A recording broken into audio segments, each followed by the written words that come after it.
దేవుడు ఈ ఆజ్ఞలనియు వివరించి చెప్పెను. నీ దేవుడనైనా యెహోవాను నేనే దాసుల గృహమైన ఐగుప్తు దేశములో నుండి నిన్ను వెలుపలకి రప్పించితిని. నేను తప్ప వేరొక దేవుడు నీకు ఉండకూడదు. పైన ఆకాశమందే గాని, క్రింది భూమి అందే గాని, భూమి క్రింద నేలయందే గాని యుండు దేని రూపమునైనను విగ్రహమునైనను నీవు చేసి కొనకూడదు. వాటికి సాగిలపడకూడదు, వాటిని పూజింపకూడదు. ఎలయనగా నీ దేవుడనైన యెహోవానగు నేను రోషము గల దేవుడను. నన్ను ద్వేషించు వారి విషయములో 3-4 తరముల వరకు తండ్రుల దోషమును కుమారుల మీదికి రప్పించుచు, నన్ను ప్రేమించి నా ఆజ్ఞలు గైకొని వారిని 1000 తరముల వరకు కరుణించువాడనై ఉన్నాను. ఈ దేవుడైన యెహోవా నామమును వ్యర్థముగా నుచ్చరింపకూడదు. యెహోవా తన నామమును వ్యర్థముగా నుచ్చరింపు వానిని నిర్దోషిగా ఎంచడు. విశ్రాంతి దినమును పరిశుద్ధముగా ఆచరించుటకు జ్ఞాపకముంచుకొనుము. 6 దినములు నీవు కష్టపడి నీ పని అంతయు చేయవలెను. 7వ దినము నీ దేవుడైన యెహోవాకు విశ్రాంతి దినము. దానిలో నీవైనను, నీ కుమారుడైనను, నీ కుమార్తె అయినను, నీ దాసుడైనను, నీ దాసి అయినను, నీ పశువైనను, నీ ఇండ్లలోనున్న పరదేశి అయినను ఏ పనియు చేయకూడదు. 6 దినములలో యెహోవా ఆకాశమును, భూమియు, సముద్రమును, వాటిలోని సమస్తమును సృజించి 7వ దినమున విశ్రమించెను. అందుచేత యెహోవా విశ్రాంతి దినమును ఆశీర్వదించి దాని పరిశుద్ధపరచెను. నీ దేవుడైన యెహోవా నీకనుగ్రహించు దేశములో నీవు దీర్ఘాయుష్మంతుడు అన్నట్లు నీ తండ్రిని నీ తల్లిని సన్మానించుము. నరహత్య చేయకూడదు, వ్యభిచరింపకూడదు, దొంగిలకూడదు, నీ పొరుగువాని మీద అబద్ధ సాక్ష్యము పలుకకూడదు, నీ పొరుగువాని ఇల్లు ఆశింపకూడదు, నీ పొరుగువాని భార్యనైనను, అతని దాసునైనను, అతని దాసీనైనను, అతని ఎద్దునైనను, అతని గాడిదనైనను, నీ పొరుగువానిదగు దేనినైనను ఆశింపకూడదు అని చెప్పెను. ఆమేన్. ప్రేమాగల మా ప్రియ రక్షకుడా, ప్రభువా మమ్ము కనికరించి మేమీ ఆజ్ఞల్ గైకొనుటకు మాయాత్మలను ప్రేరేపించు. ఆమేన్. దేవుని నామానికి స్తోత్రం. మీ అందరికీ నా వందనాలండి. దేవుడు తన మహాకృపను బట్టి మనందరినీ కూడా ఆరోగ్యంగా సజీవ లెక్కలో ఉంచినందుకు దేవునికి మరి ఒకసారి స్తోత్రాలు చెల్లిద్దాం. హల్లెలూయా, హల్లెలూయా. మరి సంతోషంగా ఉన్నారా? ఇదేంటండి 2వ ఆరాధనలో కూడా మమ్మల్ని పెట్టేశారంటారా? ఏమండి, 2వ ఆరాధన చేయడం వల్ల ఏమండి లాభమా నష్టమా అండి? కష్టమా ఇష్టమా? మీకు ఇష్టంగా ఉందా కష్టంగా ఉందా? 2వ వాళ్ళు కాబట్టి దేవుని సన్నిధిలో ఏమండి ఎన్ని రోజులైనప్పటికీ కూడా సంతోషమే ఉంటుంది. కాస్తంత దేవుని సన్నిధిలో విసుగు రావడానికి కారణాలు ఏంటి అంటే ఏమండి దేవుని ఆత్మతో నింపబడిన వారు లేకుండా, అసహనంగా, మనసు దేవుని మీద కాకుండా ఏమండి ఇంటికాడ పనుల మీదో ప్రక్కన ఏమన్నా పనులు పెట్టుకొని వచ్చో, లేకపోతే మరి ఇంకేంటండి ఇంకేమన్నా ఆకలి ఏమండి ధ్యాస వేరే చోట ఉన్నప్పుడు అది సంతోషంగా ఉండదు. దేవుని మీద మనసు పెట్టుకుంటే మాత్రమే. అలాంటి వాళ్ళు 2 3 చాలు. ఏమండి గిద్యోని యుద్ధానికి వెళ్తానంటే 30,000 మంది బయలుదేరారంట. వాళ్ళందరినీ ఫిల్టర్ చేసి ఆఖరికి 300 మందిని పెట్టుకున్నాడు దేవుడు. దేవుని స్తోత్రం చెప్దాం. మరి ప్రార్థనలు కూడా 2 చాలు, 3 చాలండి. ఒంటరిగా ఉంటే ఏకాంత ప్రార్థన అంటారు. 2 ఉన్నారనుకోండి అది బాగానే ఉంటుంది. 3 ఉంటే ఇంకొంచెం పెద్ద మంట ఉంటుంది. అర్థమవుతుందా? కానీ మందలు ఉంటే అక్కడ ప్రార్థనే ఉండదు. ఏదో భోజనాలు పెడతాం అనుకోండి, పెద్దగా 1000 మంది వచ్చారనుకోండి, ప్రార్థన జరుగుద్దండి? అంతా హడావిడే, ఏం ఉండదు. ఉపవాస ప్రార్థన ఏమండి 3 గంటల ఆరాధన, 7 గంటల ఆరాధన ఎంత బాగా జరుగుతాయో. ఇంకా ఈ లెక్క సూపర్గా ఉంటుంది. మరి తర్వాత ఎంత పెద్ద ప్రార్థన అయినా భోజనాల ప్రార్థన అని గ్రాండ్గా పెట్టుకున్నాం అనుకోండి, ఆ ప్రార్థనలో దేవుని స్తుతించింది ఉండదు, దేవుణ్ణి ఆరాధించింది ఉండదు కదా. ఉపవాస ప్రార్థనలు 7 వారాలను పెట్టుకుంటారు. పెట్టుకున్నప్పుడు ఏమవుతుంది ఏమండి? 7 సార్లు కూడా ఉపవాసం ఉండి ప్రార్థన చేస్తారు. ఏదో స్వల్పంగా టిఫిన్ ఇస్తారు కదా. 7 వారాలు దేవుని మహిమపరచడం. అప్పుడు ఆ తర్వాత మనం దేవుణ్ణి అడగాలి ఏదైనా సరే. దేవుని మహిమపరిస్తే చాలు. మొదటిగా 7 వారాలు ఎందుకు పెట్టుకుంటారు? అడుక్కోవడానికి కాదు ఏమండి. 7 వారాలు ప్రార్థన పెట్టుకోవాలి అంటే ఇక మొదలుపెట్టి ఏమండి మా అందరి కోసం చేసేయండి, ఏదో పలహారం పెడుతున్నాం కాబట్టి ప్రతి మనిషి చిన్నపిల్లలు కూడా చేయండి అనేవారు మా చిన్నప్పుడు.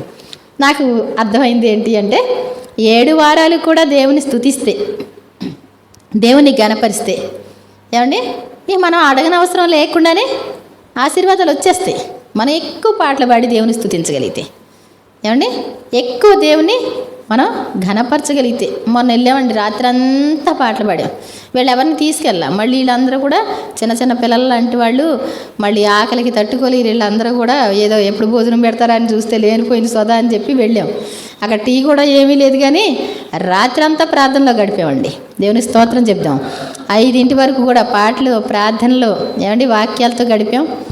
నిజంగా ఎవరికి ఒక కునుక అనేది వంటిది లేదు. ఇక్కడ బయలుదేరేటప్పుడు నిమిషం అది ఓపిక అంటూ లేదు అసలు. కానీ దేవుడు అటువంటి శక్తిని ఇచ్చాడు. కానీ అబ్బాయి 2వ రోజు 3వ రోజులో కూర్చోవడాలి, మాట్లాడాలి. ఇప్పుడు మొత్తం క్లారిటీగా వచ్చేసి ఎంత సంతోషంగానో మాట్లాడుతున్నాడని వాళ్ళు చెప్తున్నారు. దేవుని స్తోత్రం చెప్దాం. మరి దేవుని ఘనపరిస్తే, మరి నన్ను ఘనపరిచిన వారిని నేను ఘనపరుస్తాను అంటాడు. కాబట్టి దేవుని స్తుతించడం ద్వారా మనకున్న బంధకాలన్నీ తీగిపోతాయి, కట్లన్నీ విడిపోతాయి, దురాత్మలు పారిపోతాయి, చీకటి శక్తులు పారిపోతాయి. మనం ఎక్కువ దేవుని స్తుతించాలి. దేవుని ఆత్మ మన మధ్యలో ఉంటే మనకి ఎంతో సంతోషం అండి. అంతేనా కదా? ఈ లోకంలో ఎవ్వరు ఇవ్వలేరు అటువంటి సంతోషం. దేవుణ్ణి మరి నిజంగా ఇంత గొప్ప దేవుడు, ఇంత దీనుడుగా సర్వలోకానికి ఎలా కనపడుతున్నాడండి? ఆయన దీనుడిగా కనపడతా ఉంటాడు. ఏమండి? ఓహో యేసు ప్రభు అంటే అందరినీ ప్రేమిస్తూ ఉంటాడు కదా. త్రాగుబోతులకి ప్రియమైనవాడు, ఏమండి పాపులకు కూడా ప్రియమైనవాడు. అందరూ వస్తారు, ఆయన మాటల్ని వింటారు. ఇష్టం, అందరికీ ఇష్టం ఆ మాటలు. మంచి మాటలు కదండి యేసు ప్రభు మాటలు. ఎలాంటివి మంచి మాటలు అందరికీ ఇష్టమే. దేవుని స్తోత్రం చెప్దాం. యేసు ప్రభు భక్తులంటే ఎందుకు కోపం వస్తుంది మెయిన్ ఏమండి? వీళ్ళు కఠినంగా చెప్తారు చెప్పడం రాక. ప్రభువా నన్ను వాడుకోండి, నా నోటిని వాడుకోండి, నన్ను నీ స్వాధీనంలో ఉంచుకోండి అంటే ఆటోమేటిక్గా మనుషులు మారిపోతారు. వాళ్ళ మాటలు ఎవరిని బాధ పెట్టేలా ఉండవు. అందుకోసం యేసుప్రభు బోధ విన్న ప్రతి ఒక్కరిలో కూడా ఒక్కసారి వింటే మార్పులు వచ్చేసినాయి. కాబట్టి అలాంటి ఆత్మతో నింపబడినటువంటి వారిగా ఉండాలి. కానీ ఏమండి కొట్టుడు పంపు దగ్గరికి వెళ్ళి ఏమండి ఒక దెబ్బేసేసి నీళ్ళు రావాలంటే వస్తాయండి? కొంతసేపు కొడితేనే వస్తాయి. మనం కూడా దేవుని సన్నిధిలో స్తుతిస్తేనే, దేవుని ఆరాధిస్తేనే అప్పుడు ఆనందం మీకు అప్పుడు స్టార్ట్ అవుద్ది.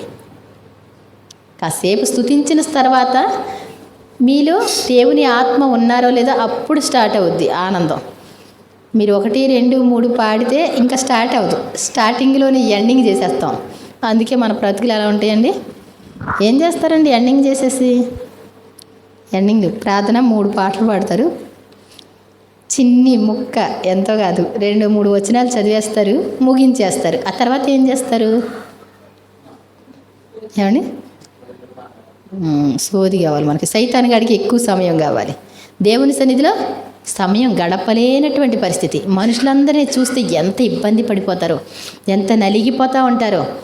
బయటికి వెళ్ళండి చిలకల్లా మాట్లాడతారు. దేవుని సన్నిధికి వచ్చేసరికి కాసేపు దేవుని సన్నిధిలో కూర్చుంటే ఇంకా ఇలా అంటారు, ఇలా అంటారు, ఇలా అంటారు. లోపలున్న దెయ్యానికి నచ్చదేమో నాకు తెలియక అడుగుతున్నా. ఏమండి? దేవుని సన్నిధిలో ఉన్న సంతోషం ఇంకెక్కడా లేదండి. ఏమండి? దేవుడు అవకాశం ఇస్తే అడిగేదాన్ని, ఎంత ముద్ద పెడితే మీ సన్నిధిలో ఉంటాను కదా అని. అంటే నా అంతటి నేను కొన్ని పనులు పెట్టుకున్నాను. ఇంకా కొంచెం మరి మాకు గేదెలకి హాలిడేస్ వస్తున్నాయి. ఆ హాలిడేస్ వస్తే ఎక్కువ దేవుని సన్నిధిలో గడపాలి. ఎందుకని చక్క ఇంట్లో పని చేసుకుంటాయి. ఏమండి? దేవుని సన్నిధిలో బైబిల్ చదివితే 20-30 అధ్యాయాలు చదివినా ఇలా ఉంచేయచ్చు కదా నా లైఫ్ని, ఇంకా బయట పనికి రాకుండా ఏ పని లేకుండా అనిపించేది మనసు. ఒక్క అధ్యాయం చదివి మూతపెట్టి అక్కడ పెడితే ఏం మాట్లాడతాడు దేవుడు? ఏమండి? కాస్తంత నువ్వు చదవడం మొదలు పెడితే, ఏమండి రాత్రిపూటైనా పగలైనా నువ్వు చదవడం మొదలు పెడితే బాగుంటుంది. ఏమండి అన్నం తినండి అని ఒక ముద్ద పెట్టేసి అక్కడ పెట్టేసాం అనుకోండి, ఏమండి అన్నం అంటే ఎలా తినాలి? ఏమండి అన్నం తింటాం అంటే ఒక ముద్ద అండి, మరి చక్కగా కడుపు నిండా తింటారు కదా. ఏమండి మరి దేవుని సన్నిధి అంటే కడుపు నిండిందో లేదో, మనసు నిండిందో లేదో అర్థం కాదు కదా. కాబట్టి చాలా మనం దేవుని మాటలు వింటా ఉంటే దేవుని వాక్యం జుంటె తేనె ధారల కంటే మధురమైనది అంటాడు. మరి అందరికీ కనపడమే ఆ మధురం. కొంచెం సేపు ధ్యానిస్తే, దేవుని స్తుతించడం ఆరంభిస్తే ఇంకంతే. పాటలు రాస్తారు, ఎలా రాస్తారు అంటే ఏమండి ఎలా రాస్తారు అంటే మనం అక్కడ ఇక్కడ తిరిగేసి దేవుని సన్నిధికి వచ్చి అలా రాస్తే బాగుంటుందా అని మన మైండ్తో పెట్టి ఆలోచన చేస్తే పాటలు రాయలేరండి. వాళ్ళు బిజీగా ఉంటారు, అందమైన పాటలు ఇచ్చేస్తూ ఉంటారు సంవత్సరం వచ్చేసరికి. ఏమండి దేనికోసం? దేవుని సన్నిధికి వెళ్ళి మోకరించి ప్రార్థన చేస్తే ఏదైనా సాధ్యం. దేవునికి స్తోత్రం చెప్దాం. ఏమండి ఇప్పుడు నేను పాడిన పాట ఉంది కదా, చిన్నప్పుడు రాసుకున్న పాట, 16వ సంవత్సరంలో రాసుకున్న పాట అది. ఏమండి నిలిపితిని నేను నా హృదయమున నామాక్షరముగా నిన్నే ప్రభువా, నిలిపితిని నేను నా హృదయమున నామాక్షరముగా నిన్నే ప్రభువా, నా ప్రియుడా నా ప్రాణ ప్రియుడా నా యేసు ప్రభువా. ఏమండి ఎక్కువ ప్రార్థనలో గడుపుతూ ఉంటే ఐడియా అలా ముందుకు వస్తే అది పాట రూపంలో రాయాలనే ఐడియా వచ్చేది. ఆయన వచ్చి హృదయపు వాకిటి నిలబడ్డం, ఆయన్ని పరుగు పెట్టినట్టు, ఆరాధించినట్టు, రమ్మని తీసుకొచ్చుకున్నట్టు, ఏమండి అలా ఆయన దగ్గర కూర్చున్నట్టు నాకు మైండ్లో ఉండేది. అప్పుడు రాసుకున్న పాట అది. ఏమండి నా హృదయంలో కూడా, నా హృదయం అందు నీ సింహాసనం స్థాపించి నన్ను పాలించి రాజా. పాలిస్తున్నాడా లేదండి? ఏమండి ఆ రోజున ఆహ్వానించిన ఆయన పాలించబట్టే ఇలా ఉన్నాం, లేకపోతే చాలామంది పల్టీలు కొట్టారు. దేవుని స్తోత్రం చెప్దాం. ఏమండి మన హృదయంలో ఆయన సింహాసనం స్థాపించి మనల్ని పాలిస్తే ఏమండి తెలిసిపోద్ది. ఏమండి దేవుడు మనల్ని పాలిస్తున్నాడా, లోకం మనం లోకాన్ని ఇష్టపడుతున్నావా అనేటువంటిది దేవుడు తెలియజేస్తాడు. ఒక్క రోజున మనం హృదయపూర్వకంగా దేవుడిని అడిగితే దేవుడు మన హృదయంలోకి రావడానికి ఎంతో ఇష్టపడే దేవుడిగా ఉన్నారు. కాబట్టి నిజంగా దేవుని ఆత్మతో నింపబడాలని ప్రార్థన చేసుకోవాలి. మరి ఈరోజు దేవుని ఆత్మ కోసం చెప్దామంటే మరి రెండో మాట చెప్పాలని మళ్ళీ ప్రేరేపణ వస్తుంది. మరి ఏమండి రెండవ మాట యేసుప్రభు వారి సిలువలో పలికిన రెండవ మాట, మూడవ మాట, ఈ రెండు మాటలు చూసుకుందాం ఈరోజు. మీకు ఇష్టమేనండి చూసుకోవడం? ఫ్రీగానే ఉన్నారు కదా. దేవుని స్తోత్రం చెప్దాం. హల్లెలూయా. రెండవ మాట, మూడవ మాట అండి. ఒకసారి లూకా సువార్త 23:43. లూకా సువార్త 23:43 అందుకాయన వానితో దేవుని స్తోత్రం చెప్దాం. యేసుప్రభు వారు చాలా కష్టమైన పరిస్థితిలో ఉన్నారు. ఆ యొక్క పరిస్థితి ఏంటి అంటే కుడివైపున ఎడమవైపున ఇద్దరు దొంగలు సిలువ వేయబడ్డారు. ఏమండి ఇద్దరి మధ్యలో కూడా యేసుప్రభు వారు సిలువ వేయబడ్డారు, అంటే సమానంగా అన్నట్టు. ఏమండి అటు ఇటు ఆ వైపు ఈ వైపు కూడా దొంగలే ఉన్నారు. యేసుప్రభు వారు మధ్యలో ఉన్నారు. అలాంటి పరిస్థితిలో ఇద్దరు కూడా యేసుప్రభుని చూస్తూ ఉన్నారు. చూస్తూ ఉంటే ఇందాక చెప్పుకున్నట్లుగా, తండ్రి వీరేమి చేయుచున్నారో వీరెరుగరు కనుక వీరిని క్షమించండి అన్నాడు.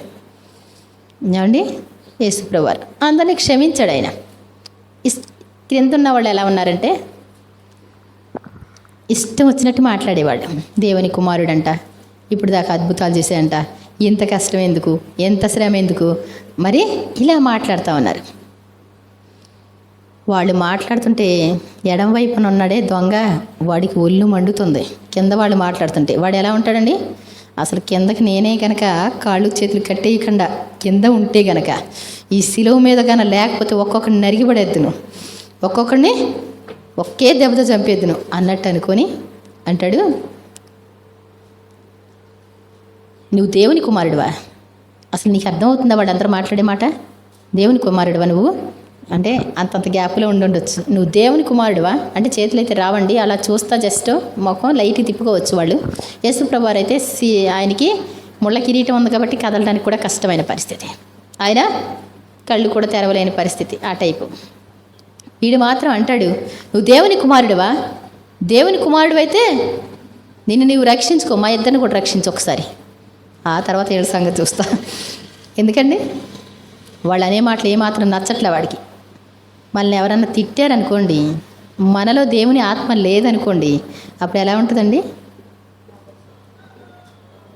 ఎలా ఉంటుందండి? ఏమాయి ఇక్కడ ఏంటి ఇలా చేస్తున్నారు అన్నారనుకోండి, ఎవడరా నువ్వు మాట్లాడడానికి?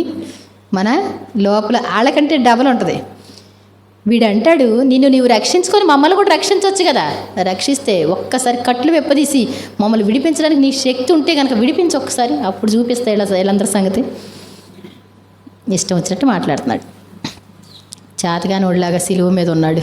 ఏమండి వీళ్ళందరూ ఇలా మాట్లాడుతుంటే నేనైతే కనుక ఇలా మాట్లాడుతున్నాడు. కొంచెం సేపటికి కుడివైపున దొంగ, ఏయ్ ఏంట్రా నువ్వు మాట్లాడేది?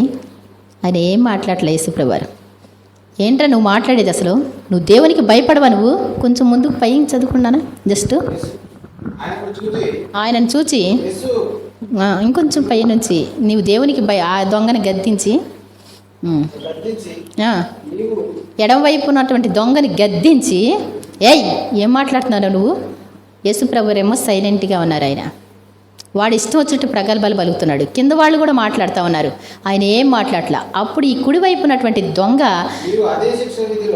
ఏయ్ ఏంట్రా మాట్లాడేది అని గద్దించి, గట్టిగా గద్దించి, నీవు అదే శిక్షా విధిలో ఉన్నావు కదా, నువ్వు దేవునికి భయపడవా? అసలు ఇప్పుడు కూడా ఎరా ప్రాణం మీదకి వచ్చినా నువ్వు భయపడవా? ఇప్పుడు అదే మైండా? ఇంతకు ముందు అయితే దొంగతనం చేస్తాం, ఇప్పుడు ప్రాణం మీదకి వచ్చేసింది. కాసేపట్లో కాళ్ళు బిరగ్గొట్టేస్తారా? దేవునికి భయపడవా? ఆయన ఎవరో తెలుసా? దేవుని స్తోత్రం చెప్తాం. సాక్షాత్తు దేవుని కుమారుడు ఆయన. ఆ కుడివైపున దొంగకి అర్థమైందండి, నిజంగా ఆయన మన పక్కన ఉండడం మన అదృష్టం, అలాంటి వాడిని చూడడం మన అదృష్టం. నువ్వు దేవునికి భయపడవా?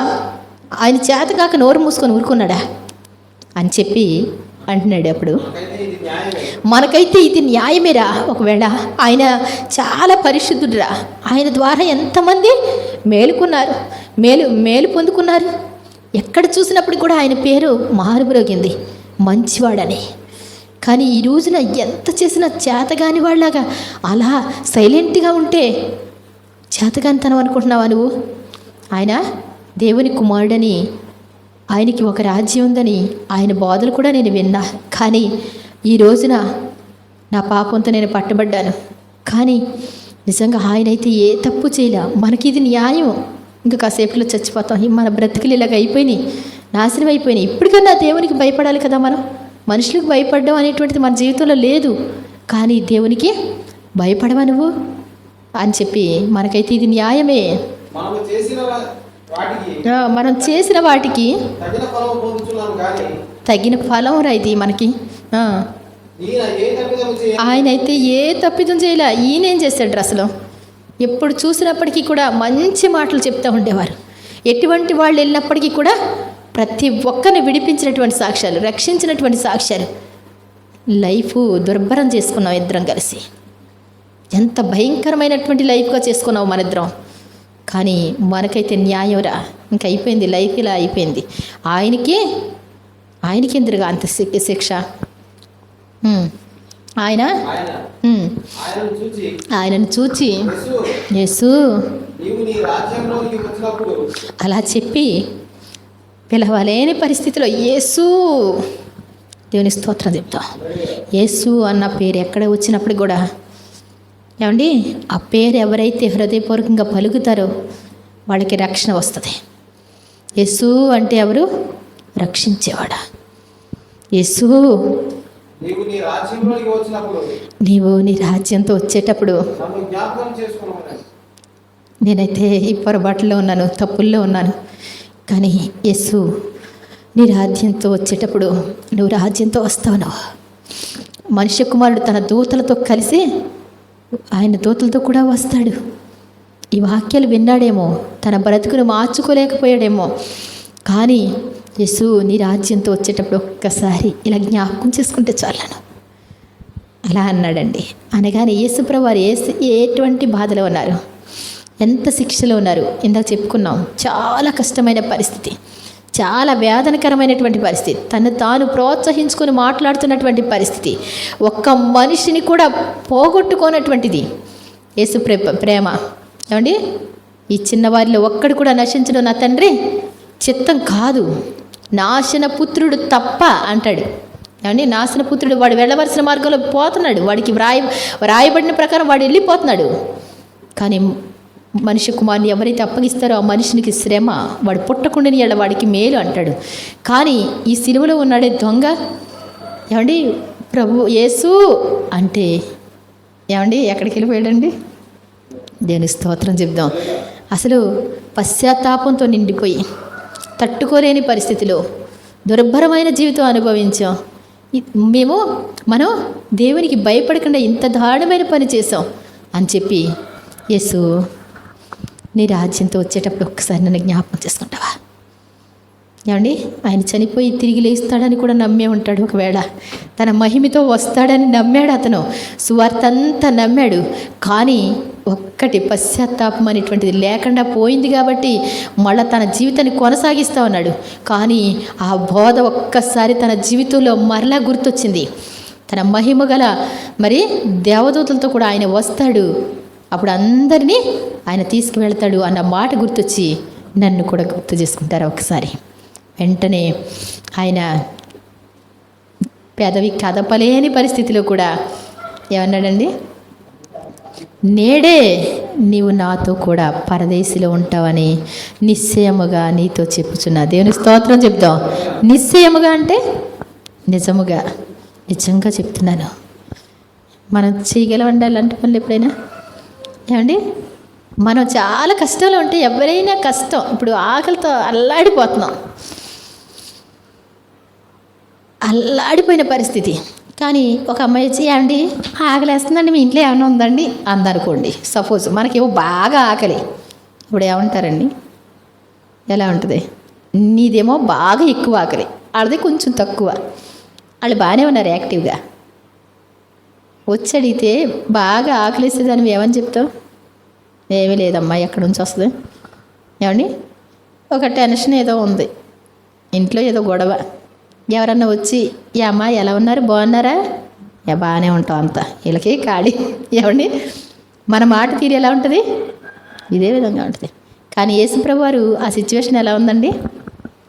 ఏం మాత్రం కూడా తాను ప్రోత్సహించుకుంటా ఇంకా 5 మాటలు పలకాలి, మొత్తం 7 మాటలు. 6 గంటలు, 3 గంటలకి ఆయన ప్రాణం పోవాల్సింది.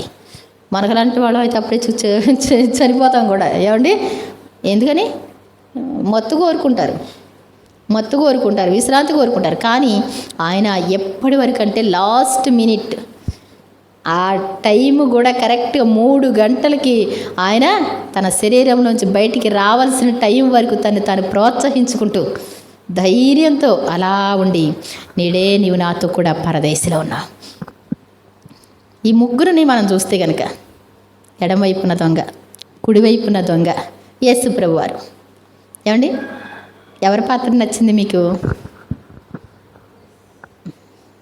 ఎవరి పాత్ర నచ్చింది?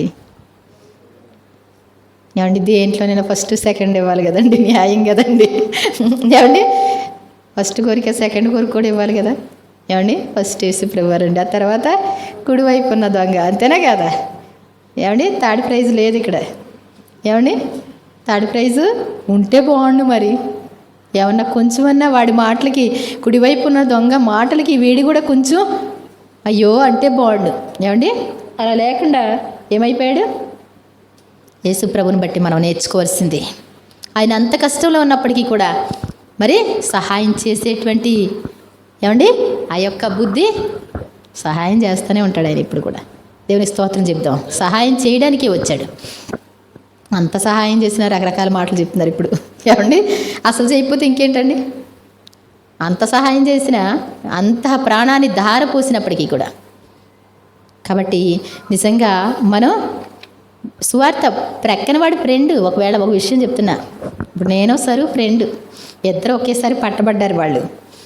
ఏమండి, వాళ్ళిద్దరు కూడా ఎప్పుడు పట్టబడ్డారు? ఒకే దొంగతనంలో, ఒకే కేసుతో వచ్చారు, ఒకేసారి ప్రాణాలు తీయడానికి సిలువెక్కారు. అర్థమవుతుందండి? ఒకే టైప్లో. వీడికి వచ్చినటువంటి జ్ఞానం వీడికి వస్తే ఎంత బాగుండు. ఏమంటే ఇద్దరు కూడా సేమ్ వచ్చుంటాడు, వీడు కూడా విని ఉంటాడు వాక్యాన్ని, కానీ నిర్లక్ష్యం చేసి ఉండొచ్చు. కానీ ఇతనిలో ఒక పశ్చాత్తాపం అనేటువంటిది ఉంది. ఏమండి, పశ్చాత్తాపం. దిశలన్నీయు తిరిగి తిని నా పాపపు దాహముతో దౌష్ట్యములో మసలుచును, దౌర్జన్యము చేయుచును, దౌష్ట్యములో మసలుచును, దౌర్జన్యము చేయుచును, ధన పీడనతో మృగవాంఛలతో, ధన పీడనతో మృగవాంఛలతో దిగజారితి చావునకు. ప్రభు యేసుని వదనములో నా దేవుడు కనిపించే, పాపాత్ముల బ్రోచుటకై కృపలొలికిన కలువరిలో, పరలోకముకై చిరజీవముకై, పరలోకముకై చిరజీవముకై ప్రార్థించెను నా హృదయం. ప్రభు యేసుని వదనములో నా దేవుడు కనిపించే. చెండాడితి బ్రతుకులను, దహించితి గృహములను, చెండాడితి బ్రతుకులను, దహించితి గృహములను, తరుగవు నా వేదనలు, చెరుగవు నా పాపములు, చనిపోయినను ధర వీడినను చల్లారవు శోకములు. ప్రభు యేసుని వదనములో నా దేవుడు కనిపించే. యేసుని రాజ్యముతో భువికే తెంచెడి రోజు, యేసుని రాజ్యముతో భువికే తెంచెడి రోజు, ఏ పాపిని క్షమించి జ్ఞాపకముతో బ్రోవుమని, ఈ పాపిని క్షమించి జ్ఞాపకముతో బ్రోవుమని, ఇలా వేడితిని విలపించుచును, ఇలా వేడితిని విలపించుచును, ఈడేరెను నా వినతి. ప్రభు యేసుని వదనములో నా దేవుడు కనిపించే. హల్లెలూయా. అందుకే సువార్త, ఎప్పుడు కూడా సువార్త వినాలి, దేవుని మాటలు వినాలి. వినుట వల్ల విశ్వాసం కలుగును, ఆ మాటలు క్రీస్తుని గూర్చిన మాటలై ఉండవలెను. అక్కడ పనిచేసినాయండి. సిలువలో దొంగకి ప్రాణాపాయ పరిస్థితిలో అక్కడ పనిచేసినాయి. అవునా కదా? చిటుక్కుమని వెళ్ళిపోయాడు దేవుని రాజ్యం. దేవుని స్తోత్రం చెప్తామండి. దేవుని పరదైసులో స్పాట్లో రావడం అంటే అదృష్టవంతుడు. అంటే భూమి మీద గొప్ప అదృష్టవంతుడు. పరలోకంలో ఏమండి గంతులు వేస్తూ తట్టుకోలేని పరిస్థితిలో తిరిగేస్తూ ఉంటాడు. ఏమండి అంతేనా కాదా?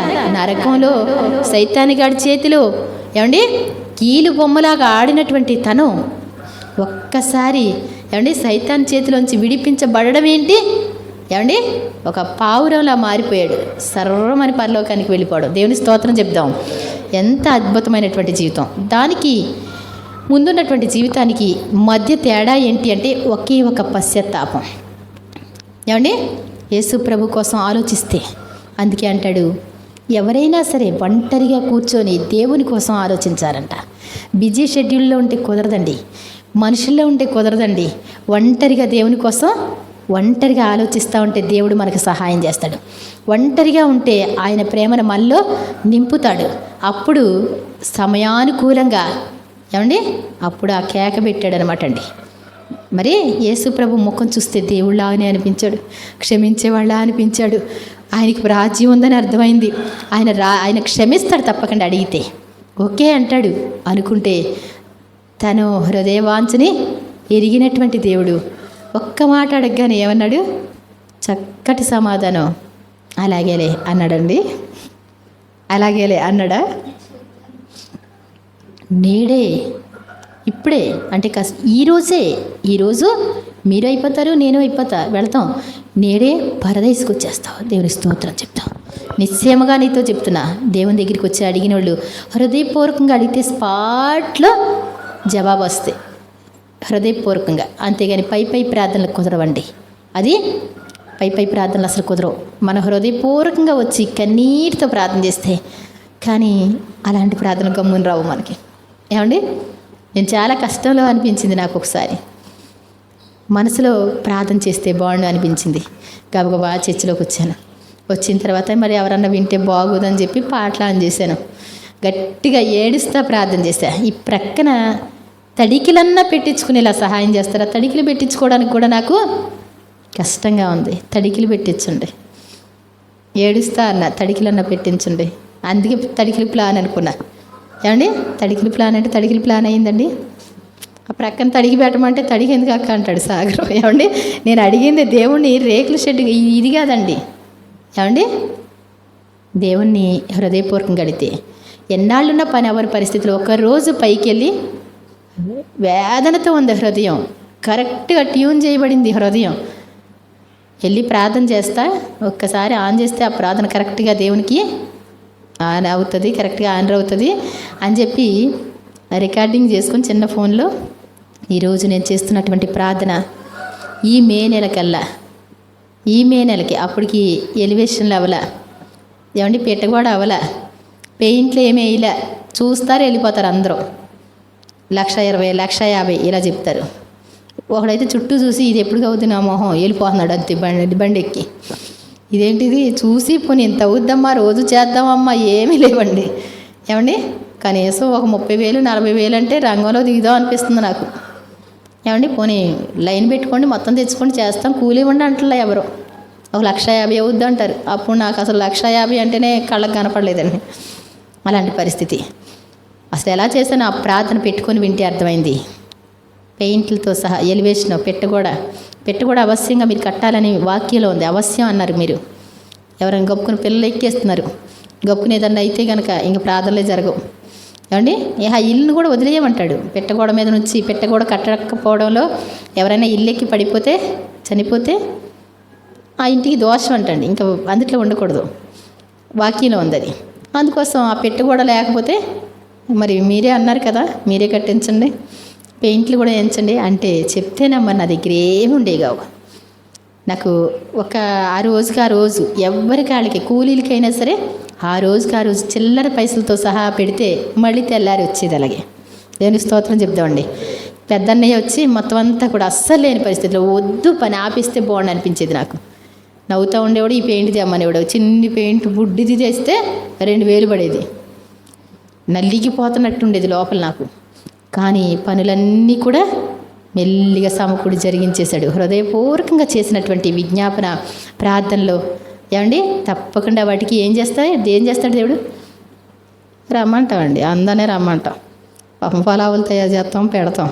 వాళ్ళు వచ్చి ఎన్ని పాటలు పాడతారు, ఎంత ప్రార్థన చేస్తారు? హృదయపూర్వకంగా చేస్తారా? ఏదో చేస్తారు, వెళతారు కాదంట్లా.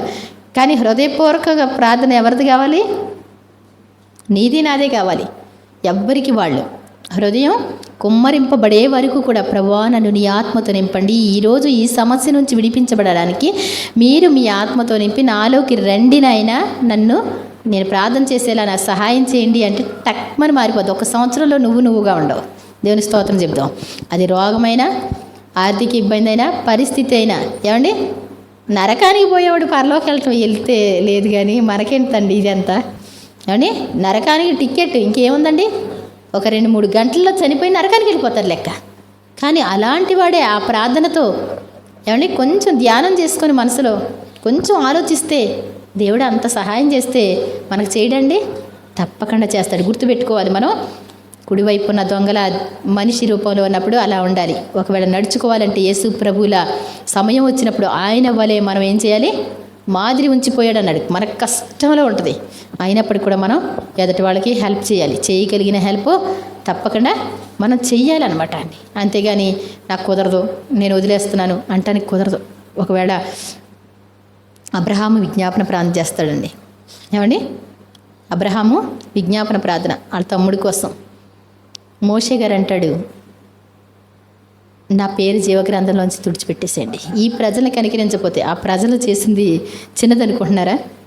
ఏమండి, మోషే నీ ప్రజలు చెడిపోయారు, అప్పటి వరకు నా ప్రజలు అన్న ఆయన మోషే నీ ప్రజలు చెడిపోయారు అంటే ఏమయ్యారా అనుకున్నాడు. తీరా చూస్తే ఏమండి జయధ్వని కాదు, అపజయధ్వని కాదు, కొత్త మేళం. ఇది ఒక రకం, దాన్ని ఏమంటారు ఏమండి, కోలాటం ఆటలాంటిది అనమాట. కొత్తగా వచ్చింది డాన్సు. ఏమండి ఇదేంటిది, చక్కగా ఆరాధన పాటలు పోయి కోలాటం వచ్చినాయి అంటే అక్కడ చూస్తే మనుషులు ఎలా ఉన్నారు, అసలు చాలా బాధ వచ్చింది. ఆ 2 పలకలు గిరాటేసేసాడు, పగలగొట్టేశాడు. కాబట్టి అక్కడ అంటాడు, నీ జీవగ్రంథంలోంచి నా పేరు తుడిచేసే. ఎవరన్నా చెప్పగలమండి? భర్త కోసం మా భర్త రాకపోతే నేను అసలు రాను ప్రభు పరలోకం అని చెప్పగలరా? వస్తే వస్తాడు, లేకపోతే లేదు. ఏమండి మా నాన్నగారు రాకపోతే నేను రాను ప్రభు, ఆయన తప్పకుండా మీరు రక్షించాలని ఆయన అనగలమండి? వాళ్ళు మారరు ప్రభా, ఇంకంతే సంగతులు, నా వల్ల కాదు అంటాం. కానీ నిజంగా మనం ప్రార్థన చేస్తే దేవుడు ఏం చేస్తాడు, నీ హృదయ వాంఛ తీరుస్తాడు దేవుడు. దేవుని స్తోత్రం చెప్దాం. కాబట్టి ఇక్కడ మరి నేడే నీవు నాతో కూడా పరదేశంలో ఒక అద్భుతమైనటువంటి మరి చక్కటి మాట తీరు కూడా మనకు ఉండాలి. ఏమండి మాటలు కూడా నేర్చుకోవాలి, మాట్లాడడం. మీరు మాట్లాడేటప్పుడు మీ సంభాషణ ఉప్పు వేసినట్లు ఉండాలంటాడు. ఏమంటే రుచికలదిగా కృపాసహితంగా అంటాడు.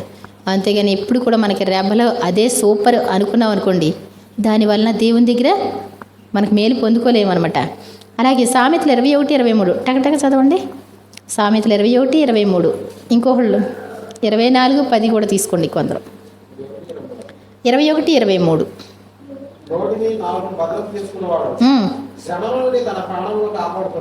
నోటిని నాలుకను భద్రం చేసుకునేవాడు. ఇప్పుడు ఎడం వైపు ఉన్నటువంటి దొంగ వాడిష్టం వాడి నోరు అనుకున్నాడు. ఏమని ఎడం వైపు ఉన్న దొంగ ఏమనుకున్నాడు, వాడిష్టం వాడి నోరు, నేను ఎలాగైనా ప్రవర్తించవచ్చు, నువ్వు రక్షించుకోవచ్చు కదా, మమ్మల్ని కూడా రక్షించవచ్చు కదా, వీళ్ళందరూ ఇలా మాట్లాడుతుంటే నీకేమీ అనిపించట్లేదా అంటాడు. నోటిని నాలుకను ఎలా వాడాలో అలాగే వాడాలంట. 21-23 అమ్మ, 21-23. ఏమండి నోటిని నాలుకను భద్రం చేసుకునేవాడు శ్రమల నుండి. ఏమండి శ్రమలు ఎలా వస్తాయంట, నోరు కుట్టేసుకొని ఉంటే, నోరు మూసుకొని ఉంటే శ్రమలు అంత రావంటండి.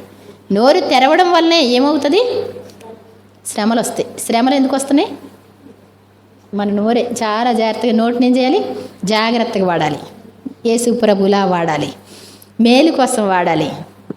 అలాగే 24-10 సామెతలే.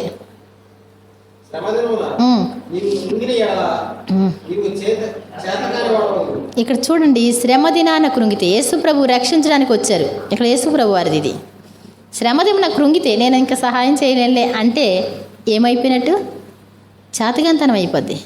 వీరుడు అంటే ఎలాంటి వాడండి ఆయన, అసలు పారిపోచిన మహాఘట సర్పాన్ని యెహోవా బాహువు పొడిచిన, నాకు బాగా నచ్చి బైబిల్ అంతట్లో టాప్ అనిపిస్తుందండి నాకు. అది ఈ మహావీరుడు అంటే పారిపోతున్న ఘట సర్పం భూలోకాన్ని గిరగిర తిప్పేసి దాన్ని చిరాకు చేసేదాన్ని.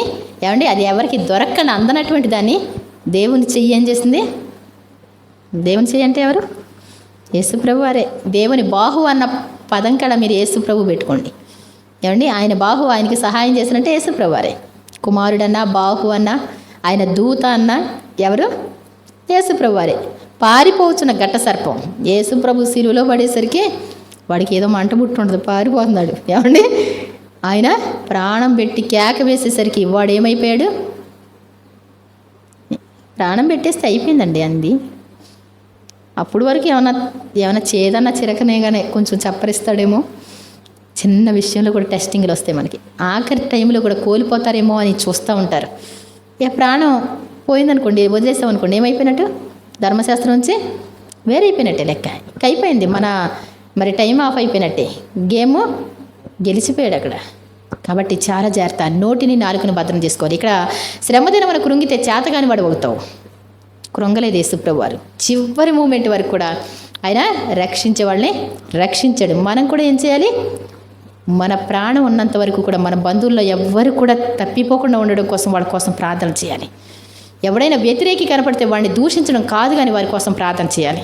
గుర్తుపెట్టుకొని ప్రార్థన చేసుకోవాలి. అప్పుడు మనం రక్షించుకున్న వాళ్ళం అవుతాం, మన అకౌంట్కి వస్తారు వాళ్ళు. అలాగే 25:21 సామెతల గ్రంథం 25:21, నీ పగవాడు ఆకలిగొని నీ ఎడల వాడికి ఏం చేయాలంటండి? పగవాడు ఆకలిగా ఉంటే, పగవాడు అంటే ఎవరో తెలుసా? పగబట్టారండి అంటారు. అంటే ఏం చేస్తారు తెలుసా?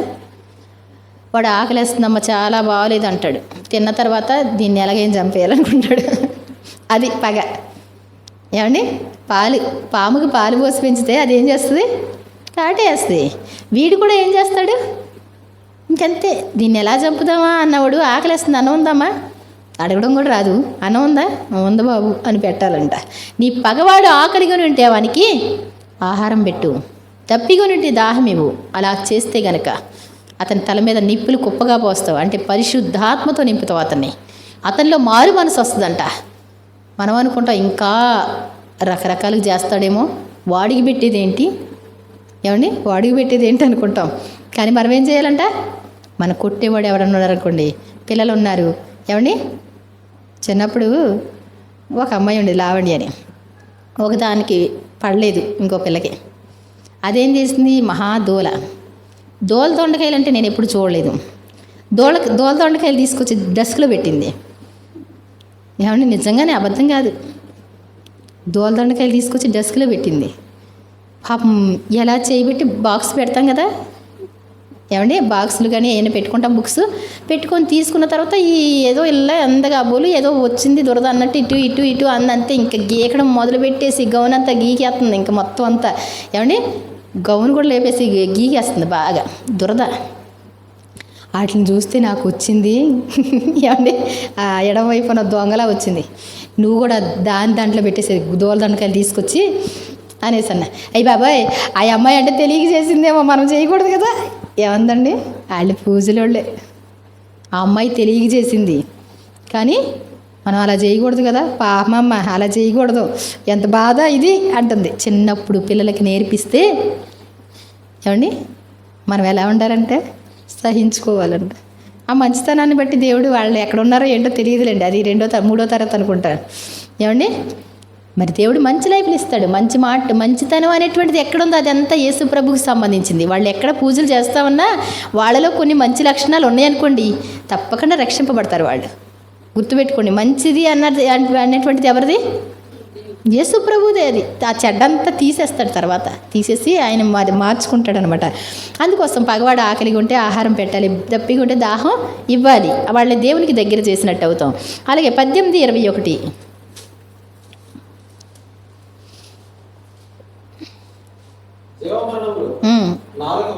ఏంటంటండి? నాలుక అగ్నియే అంటాడు. ఎవరు? పేతురు గారు, పేతురు యాకోబు. ఏమండి, నాలుక అగ్నియే, ప్రకృతి చక్రానికి చిచ్చు పెడద్దంటండి అది. ఇదంటండి నాలుక, జీవమరణములు నాలుక వశము. నువ్వు పరలోకం వెళ్తావా నరకం వెళ్తావా అనేటువంటిది నిర్ణయించేది ఏదంట? ఏమండి, నాలుక కోస్తే తినడానికి ఉండదు, చచ్చిపోతాం. కానీ లేకపోతే కోసి అవతల పడేస్తే భలే ఉంటుంది. ఏమండి, చాలా ఉపయోగపడుద్ది పాపం. మాట్లాడడానికి నాలుకే. తిన్నదాన్ని, ఏమండి, చక్కగా ఇటు ఎగదోసి ఇటు ఎగదోసి 32 పళ్ళు మధ్యలో జాగ్రత్తగా తెలివితేటలుగా ఇటు పడకుండా అటు పడకుండా జాగ్రత్తగా ఉంటుంది. అవునా కదా? అటు పడినవదు ఇటు పడినవదు. ఏమండి, అది ఎంత బొద్దుగా ఉన్నా ఎక్కడన్నా చిన్నది ఏదైనా ఇరుక్కుందంటే ఏం చేస్తుంది? సన్నగా అయిపోయి అక్కడికి వెళ్ళి లాగుతూ ఉంటుంది. అవునా కదా? చాలా తెలివితేటలు నాలుక. ఇదే పరలోకానికి తీసుకెళ్తుందంట, ఇదే నరకానికి తీసుకెళ్తుందంట. మన నోటి మాటలో చాలా జాగ్రత్త. అందుకే దీన్ని ఏం చేయాలి మనం? ఇది ఒక చాక్ అనుకుందాం, బ్లేడ్ అనుకుందాం. ఏమంటే బ్లేడ్తో చాలా ఉపయోగాలు ఉంటాయి. అదే కనుక ఇలా అన్నారనుకోండి ఏమవుద్దండి? ఒక అతను అలాగ అనేసాడండి. చంటి పిల్లలను కూడా తీసుకెళ్ళి ఆ పిల్లలు చక్క వాక్యాలు చెప్పి, దావీదు దానియేలు అనుకోండి, దానియేలు ఇద్దరు పేర్లు. దావీదు అంటే ఇటు గొర్రెలు కాపరక్క అనేవాళ్ళు ఆ పిల్లలు. దానియేలు మరి దావీదు గొర్రెలు కాపరి, ఇంకొకడు పేరు ఏదో ఉంది చెప్పాడు. తీసుకెళ్ళి ఏమంటే జామాయిల తోటలో కట్టేసి ఆ పిల్లలిద్దరికి చేతులకి ఇక్కడ పీక కోసేసి ఇతను కూడా కోసేసుకొని చనిపోయారు. ముగ్గురు చక్కగా హిందువులో ఉంచి దేవునిలోకి వచ్చి వాక్యాలన్నీ విని కుటుంబ పరిస్థితులన్నీ గమనించాడంటండి. వాళ్ళందరూ కూడా భక్తిగా లేరంట. చాలా బాధ అనిపిస్తుందిరా అని నాతో చెప్పాడు. అనుకోకుండా మరి తీసుకెళ్ళి అలా చేసేసాడు. ఏమండి నాలుకను కూడా జాగ్రత్త వాడుకోవాలి. జీవ మరణాలు నాలుక వశము. ఏండి దీని యందు ప్రీతి పడేవారు అంటే ఇష్టపడేటువంటి వాళ్ళు. మంచిగా వాడతాను అంటే పరలోక రాజ్యం ఉంటుంది. ఎలా పడితే అలా వాడొచ్చులే అన్నారనుకోండి, ఏమండి అన్ని రెండింటికి ఉపయోగపడతాయి. ఏదైనప్పుడు కూడా అగ్ని ఉంది, ఏమండి వంట చేసుకోవచ్చు, తినవచ్చు. అగ్ని లేకపోతే అసలు బ్రతకలేం. కానీ ఒళ్ళు కాల్చుకుంటే అర్థమైందండి. మరి సైతాన్ వచ్చినప్పుడు ఏం చేస్తారు? ఒళ్ళు కాల్చుకుంటారు. ఏమంటే రొట్టి కాల్చుకునేది పోయి ఒళ్ళు కాల్చుకుంటారు. సైతాన్ వస్తే ఏంటి అంటే అలాంటి పనులు జరుగుతాయి. సైతాన్ గాడిని ఎంటర్ చేయకూడదు ఇక్కడ. సైతాన్ వస్తే రెబ్బలుగా మాట్లాడతాడు. సైతాన్ వస్తే ఎదటి వాళ్ళకి హాని చేసేలా మాట్లాడతాడు. యేసు ప్రభు అంటే ఎదటి వానికి హాని చేయడు, ఎదటి వాడిని ప్రేమిస్తాడు. అది యేసు ప్రభు లక్షణం. మనం విర్రవీగిపోతా మాట్లాడినప్పుడు నేను ఎంతో పవర్ఫుల్ అనుకుంటారు, కానీ పక్కా సైతాను. అర్థమవుతుందండి? నేను ఎంత బాగా మాట్లాడొచ్చేసానండి. అంటే పక్కా సైతాన్ అనమాట. గుర్తుపెట్టుకోవాలి. రెబ్బలుగా మాట్లాడడం ఏమండి కాదు, కానీ మనం నీతిగా న్యాయంగా జాగ్రత్తగా ఉండాలి. ఒకవేళ తగ్గించుకొని వచ్చిన పర్లా, పోగొట్టుకున్న పర్లా, నీ ప్రాణం కంటే ఎక్కువేం కాదు ఏది కూడా. గుర్తుపెట్టుకోండి. పరలోక రాజ్యం సంపాదించుకుంటాం. అలాగే సామెతలు 14:14 సామెతలు 14:14 భక్తి విడిచిన వాణి అంటే భక్తి అంటే విడిచిపెట్టేశారంట. వాళ్ళు భక్తిని కొనసాగించట్లేదు, విడిచిపెట్టారంట. భక్తి విడిచినటువంటి వారి మార్గములు వానికే వెక్కస్తాం. అసలు చేసి విసుకొస్తుంది, సంతోషం ఉండదు. అవి చేసి చిరాకు అనిపిస్తుంది అనమాట. వాళ్ళ పనులన్నీ కూడా సైతాని పనులు. వాళ్ళకి సంతృప్తి ఉండదు. సంతృప్తి అనేటువంటిది ఎక్కడిది? దేవుడిది. ఏమండి మరి భక్తి విడిచిన వారి దగ్గర సంతృప్తి ఎక్కడ ఉంటుంది? ఉండదు. దేవుడిది సైతానికి కలిసి ఉండదు కదండి. ఉంటుందా? వాళ్ళ ప్రాణం ప్రశాంతం అవుద్దా? వాళ్ళు చంపేస్తే గొడవ వదిలిపోద్ది అంటాడు. చంపిన తర్వాత సమస్య ఇంకా పెద్దదవుద్దా చిన్నదవుద్దా? ఏమండి వాళ్ళు చంపేస్తే హాయిగా ఉంటుంది, సమస్య తగ్గిపోద్ది అనుకుంటారు. సమస్య పెరుగుద్దా, స్టార్ట్ అవుద్ది. ఇక మన్ను కూడా వాడు తీసుకునే వారికి కూడా, బలి కోరేవాడికి కూడా సైతాన్ని వదిలిపెట్టడం. ఇస్కరియోతు యోధాన్ని ఏం చేసిందండి? చంపే వరకు ఎదురు చూశాడు. సైతాన్ని రాకూడదు, మన ఇళ్లలోకి రాకూడదు, మన జీవితంలోకి రాకూడదు. ఏది పోయినా పర్లా నీ ప్రాణాన్ని చివరి క్షణాల వరకు ఉండి, తండ్రి నా ఆత్మ నీ చేతికి అప్పగిస్తున్నాను అనేటువంటి ఆ నిమిషం వరకు కూడా ఉంచాలి. అంతేగాని ఏదోటి ఇచ్చి చంపేసేయండి, ఏదోటి ఇచ్చేయండి, లేకపోతే ఏదోటి వేసుకొని చచ్చిపోతా. ఏమండి చేతగానితనం అనమాట. గుర్తుపెట్టుకోవాలి. ఎవరైనా సరే భక్తి విడిచినటువంటి వాళ్ళ మార్గాలు వారికి వెక్కసం అవుతాయి. ఎందుకు ఈ బ్రతుకు? ఎందుకు తింటున్నావు? ఇలాంటి భర్త ఏంటి, ఇలాంటి భార్య ఏంటి, ఇలాంటి తల్లిదండ్రులా, నువ్వెంత చేసావు అని చెప్తా ఉంటుంది లోపల. ఏమండి సైతాన్ అలా చెప్తూ ఉంటుంది. మొత్తం అన్నీ కూడా వాళ్ళ మార్గాలు వాళ్ళకి వెక్కసం అయిపోయేలా చేస్తాయి. కాబట్టి అలాంటి మన దరిదాపుల్లోకి రాకూడదు. ఏదైనా మంచిగా చూసేదే రావాలి మన జీవితంలో. ఏ చూపు చూసినా మంచిగా ఉండాలి. ఎవరికి ఏది జరిగినా మంచిగానే చూడాలి, మంచిగానే ఆలోచించాలి. అప్పుడు దేవుడు మనలో ఉన్నట్టు అనమాట అండి. ఎవరి ఎడలా కూడా కోపం అనేటువంటిది వచ్చింది అంటే ఆ కోపం అక్కడికక్కడ తుంచేయాలి. లేదు అంటే అసూయ స్టార్ట్ అయింది ఎవరిలో? సౌల్లో. అది ఎక్కడి వరకు వెళ్ళింది? తన కత్తి మీద ఒరిగిపోయాడు. దేనికండి? అస్తమాను బళ్ళంతా పొడిచేవాడు, గోడకు పెట్టి చంపేయాలని దావీదుని. తీరా చూస్తే తన కత్తి మీద తనే ఒరిగాడు. అసూయ అనేటువంటిది రాకూడదు. ఎదటి వాళ్ళు బాగుంటే ఏమండి ఎంతో బాగున్నారు, సంతోషం అంతే. కొంతమందికి వాళ్ళు డ్రెస్ వేసుకుంటే బాగుంటే ఈర్ష్య, ఏమండి వాళ్ళు ఏదైనా మంచిగా ఉంటే ఈర్ష్య, బండి కొనుక్కుంటే ఈర్ష్య, కారు కొనుక్కుంటే ఈర్ష్య. అలా అది మన జీవితంలో ఉండకూడదు. ఎవరిని చూసినా ప్రభు వాళ్ళకి ఇచ్చారు మీకు వందనాలు, ఏమండి వాళ్ళకి ఇచ్చారు మీకు వందనాలు అంటే నీకు కూడా ఇస్తాను అంటాడు. అడుక్కో అక్కర్లా, వాళ్ళకి ఇచ్చారు మీకు వందనాలు, వాళ్ళకి మంచి ఇల్లు ఇచ్చారు ప్రభు, చాలా సంతోషం, మరి నీకు కూడా ఇమ్మంటావా అని ఆయనే నిన్ను అడగకపోయినా ఇస్తాడు. అది గుర్తుపెట్టుకోవాలన్నమాట. కాబట్టి అలాగే 4:24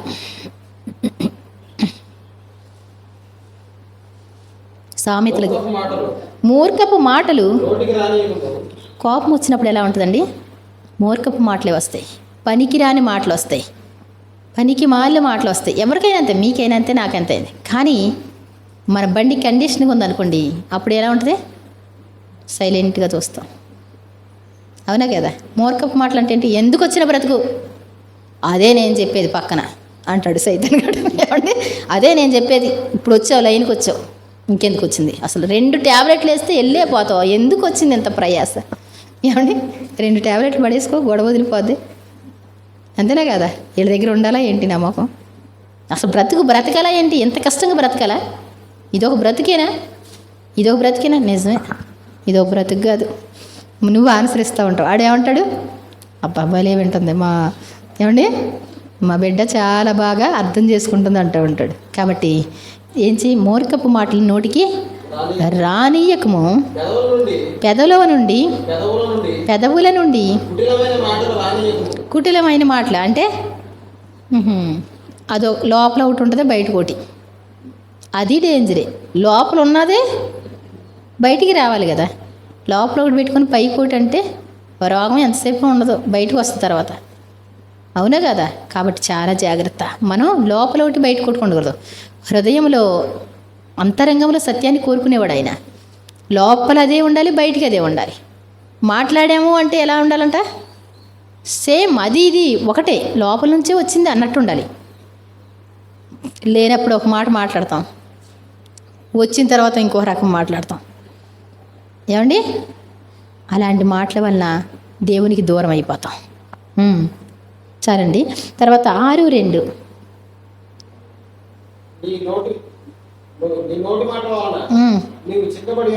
చాలా జాగ్రత్త. కాలు జారితే తీసుకోవచ్చు అంటారు, నోరు జారితే తీసుకోలేమంటారు సూక్తుల్లో. నీ నోటి మాట వల్ల నువ్వేమయ్యావు? చిక్కబడి ఉన్నావు. ఏమక్కర్లా, నేను ఇంక చచ్చిపోతాను, నాకు బ్రతకాలనిపించట్లా, నేను చచ్చిపోతాను అంటే చచ్చిపోతారు వాళ్ళంతే. నీ నోటి మాట వలన చిక్కబడి ఉన్నావు. టక్మని ఆ మాట రాగానే దురాత్మలు కాసుకొని ఉంటాయి అంటండి. అర్థమవుతుందా? మనం ఏం చేయకూడదు? నోటి మాటని జాగ్రత్తగా మాట్లాడాలి. మూర్ఖపు మాటలు మాట్లాడకూడదు, చిక్కుబడేటువంటి మాటలు మాట్లాడకూడదు. తెలియకుండా నోటికి నేను వెంటనే ఆ మాటలు కొట్టేసి ప్రార్థన చేస్తాను. చాలామందికి మనం ఎందుకు బ్రతకడం, చచ్చిపోతే నయ్యమో అన్న మాట ఎప్పుడన్నా ఉంటే కనుక, ఇదిగో ఈ అమ్మాయి అంది ఈ మాట, అది నా మాటే, నాకు అప్పగించింది, ఆ రోజున అంది. అలా ఉంటాయి. చాలా జాగ్రత్తగా ఉండాలి మనం. మన నోటి మాట వల్ల ఏమవుతాం మనం? చాలా జాగ్రత్త. మాట్లాడేటప్పుడు జాగ్రత్త మాట్లాడాలి, లేకపోతే నోటి మాట వల్ల పట్టబడే అవకాశాలు కూడా ఉన్నాయంట. సామెతలు 23:27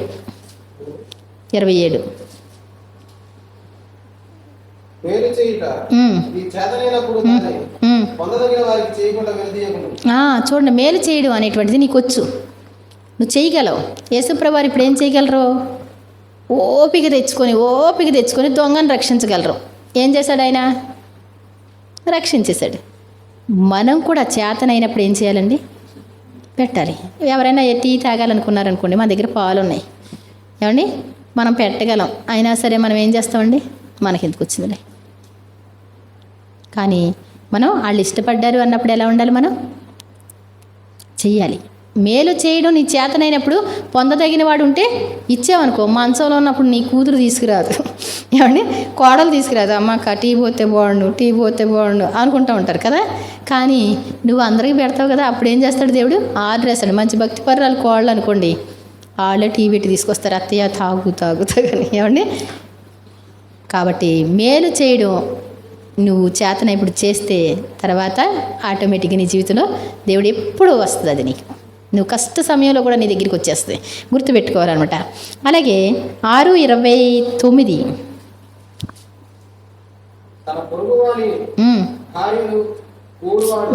సారీ మత్తయి సువార్త 6:29 మత్తయి సువార్త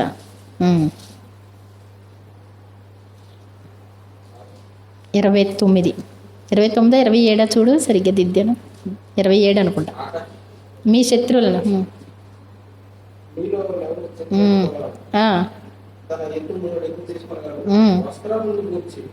29 తన సమస్త వైభవంతో సులోమోను సైతం వీటిలో ఆకర్షింపబడలేదు. నేడు నుండి రేపు పొయ్యిలో వేయబడి దేవుడి లాగు అలంకరించిన అల్పవిశ్వాసులారా మీకు మరి నిశ్చయంగా వస్త్రములు ధరింపజేయను కదా. కాబట్టి మనం ఏం చేయాలంటండి, చాలా యేసు ప్రభుల సమయం వచ్చినప్పుడు చేసుకోవాలి. మూర్ఖపు మాటలు నోటికి రానివ్వకుండా ఎడం వైపు ఉన్న దొంగ లాంటి పరిస్థితి మనం తెచ్చుకోకూడదు. కుడివైపు ఉన్న దొంగ పశ్చాత్తాపడ్డాడు, సువార్తను ప్రకటించాడు, దేవుని దగ్గర పశ్చాత్తాపడ్డాడు, చిటుక్కుమని దేవుని రాజ్యం వెళ్ళిపోయాడు. యేసు ప్రభులా ఉండాలి. ఆ తర్వాత మానవ రీతిలో ఉంటే కనుక మన పరిస్థితి ఈరోజు ఆ సిలువలో దొంగలాగా, అదే కుడివైపు ఉన్న దొంగలాగా, ప్రభు నన్ను క్షమించండి అంటే దేవుడు తప్పకుండా ఆయన కృప చూపిస్తాడు. దేవుడు తన పరిశుద్ధ వాక్యాన్ని దీవించునుగాక. మనమందరం కూడా ఈరోజు క్షమింపబడాలని మరి ప్రార్థన చేసుకుందాం. దేవుడు మనల్ని అంగీకరించునుగాక. కాబట్టి మనం ప్రార్థన చేసుకుందాం. ప్రభువా, మేమేమాత్రం కూడా భూమి మీద విడవబడడానికి వెళ్ళలేదు. దొంగ తన జీవితంలో దొంగతనం చేసినప్పటికీ కూడా అవకాశాన్ని వినియోగించుకున్నాడు. ఈరోజు నీ మాటలు విన్నాను, నా పరిస్థితి ఎలా ఉందో నాకు తెలియదు, ఏ మాటలతో చెక్కబడి ఉన్నానో, ఏ మూర్ఖపు మాటలు మాట్లాడానో, ఎలా కృంగిపోయినటువంటి అనుభవాల్లో ఉండి చేయలేకపోయానో, ఇవన్నీ క్షమించి మరి నా జీవితంలో మంచి వ్యక్తిగా మార్చుకోండి అయినా, నీ బిడ్డగా మార్చుకోండి అయినా అని ప్రార్థన చేస్తే దేవుడు ఏం చేస్తాడండి, వెంటనే జవాబిస్తాడు.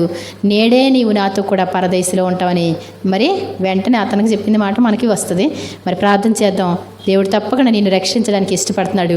నీ ప్రక్కనే ఒకవేళ సిలువలో ఆ దొంగ పక్కన ఉన్నాడేమో, ఈ రోజున నువ్వు ప్రార్థన చేస్తే నీ ప్రక్క నుండి ఏమంటాడు, అదే మాట నీతో చెప్తాడు. ఏమండి, దేవుని స్తోత్రం చెప్దాం. హల్లెలూయా.